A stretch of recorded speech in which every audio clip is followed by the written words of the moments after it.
super parent, ça n'existe pas. Je pense que être parent, déjà à la base, c'est l'éducation qu'on a eue nous. Après, ça dépend des enfants aussi qu'on a, leur caractère, ce qu'ils ont envie de faire. Et on fait des enfants, pas pour les garder avec nous, c'est pour les voir grandir, les voir évoluer dans leur vie, leurs études, leur futur métier, et puis éventuellement se marier, avoir des enfants eux-mêmes, et donner éventuellement ce que leurs parents leur ont donné à eux déjà quand ils étaient petits. Déjà d'être à l'écoute de ses enfants, prendre soin d'eux, de faire diverses activités, mais aussi de les comprendre dans leurs décisions. Pas tout le temps marcher sur leur chemin, mais aller vers leur objectif et pas forcément sur l'objectif des parents. Pour moi, aujourd'hui, être un bon parent, c'est savoir s'adapter à la vie de tous les jours, aux difficultés de chaque jour, et puis amener son enfant vers le bonheur. On sait que la vie n'est pas toujours facile, mais il faut réussir à faire prendre conscience à son enfant des difficultés, mais en même temps lui montrer qu'il y a toujours des solutions. Et être un bon parent, je pense que c'est ça, c'est montrer les solutions. Être un super parent, c'est aussi accompagner son enfant au mieux pour qu'il devienne, lui, un super parent. Donc pour ma part, l'idée de super famille ou super parent renvoie vraiment à cette recherche du bien-être de l'enfant. Déjà, il y a vraiment ça, où les parents, les super parents veulent absolument tout faire pour le bien-être de leur enfant, tout en gérant la vie très trépidante qu'on peut tous avoir aujourd'hui, donc en conciliant la vie professionnelle, la vie à la maison, les loisirs. Donc voilà, c'est vraiment cette idée de super-héros du quotidien qui sont amenés à gérer énormément d'éléments tout en essayant, en tout cas, d'être heureux et d'être vraiment orientés sur le bien-être de la famille.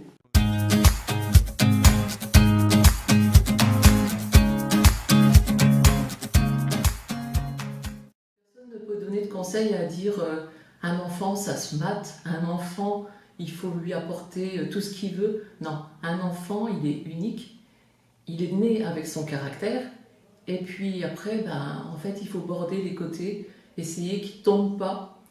Comme on dit, les conseillers ne sont pas les payeurs.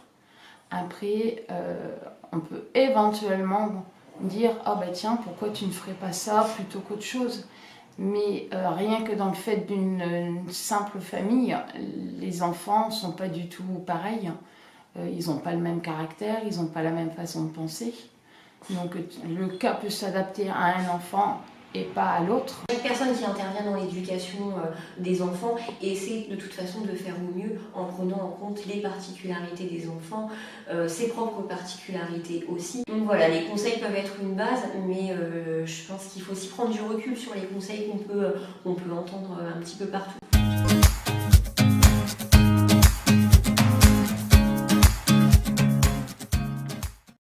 Il est très important que les parents prennent soin d'eux-mêmes pour que les enfants soient heureux. Pour l'enfant, c'est important que ses parents prennent soin d'eux parce que après, si la maman se laisse ou le papa se laisse désirer, l'enfant a comme une sorte de honte quand il l'accompagne à l'école. Donc pour eux, c'est important que leurs parents soient bien habillés, bien coiffés. Il est important de prendre soin de soi-même avant d'éduquer son enfant. Un parent qui se sent bien dans son corps, dans sa tête, va forcément apporter du bonheur à son enfant. Quelqu'un qui est frustré n'apportera pas de bonheur puisqu'il ne se sent lui-même pas à l'aise. Donc forcément, il y aura du stress, du conflit qui générera dans la maison et puis l'enfant ne sera pas bien non plus. Donc oui, je pense qu'il faut vraiment s'entretenir la vie pour aller au bonheur et que l'enfant aussi soit au bonheur total.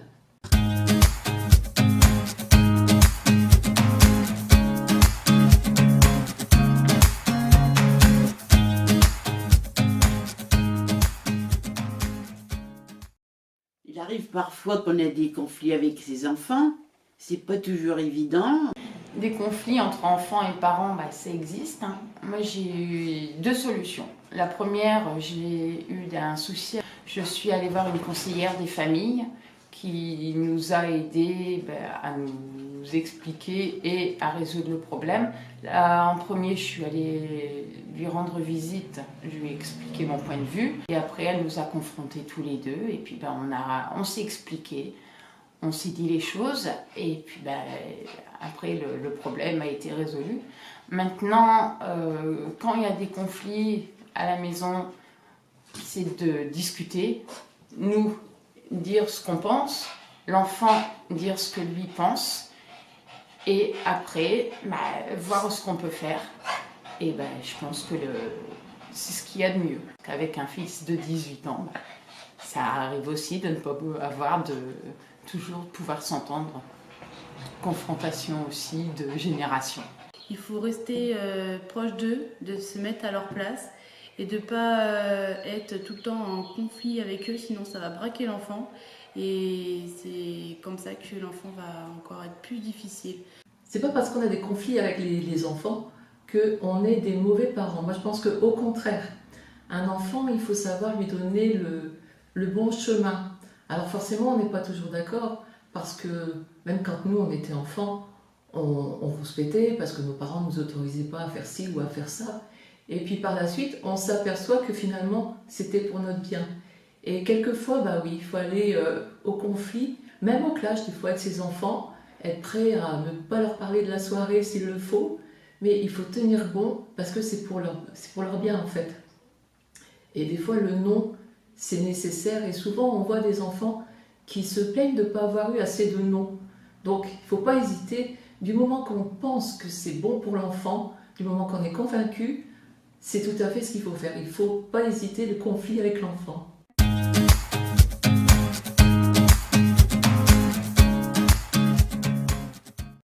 Pas l'espionner, mais faire attention à ses fréquentations pour pas qu'il tourne mal. Au niveau de la sécurité, de bien sécuriser la maison. Il faut essayer de faire au mieux pour que tout soit vers le bonheur de l'enfant. Essayer de voir au mieux pour son éducation, grandir, le contact avec les gens. Il faut voir, il faut accepter aussi les règles de vie.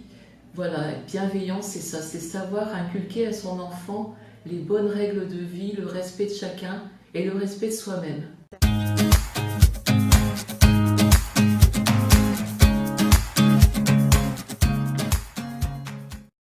Proche de son enfant quand il est tout petit, comme ça il y a une confiance une confiance parent-enfant, et du coup plus tard quand il deviendra plus grand, adolescent ou quoi, il aura confiance en nous et on pourra l'aider au maximum dans sa vie future. Et réfléchissez bien, parce qu'un enfant, c'est quelque chose, c'est une mission qu'il faut mener à bien. C'est beaucoup d'efforts, beaucoup de sacrifices, et par contre c'est que du bonheur. Tous ces sacrifices-là, c'est que du bonheur.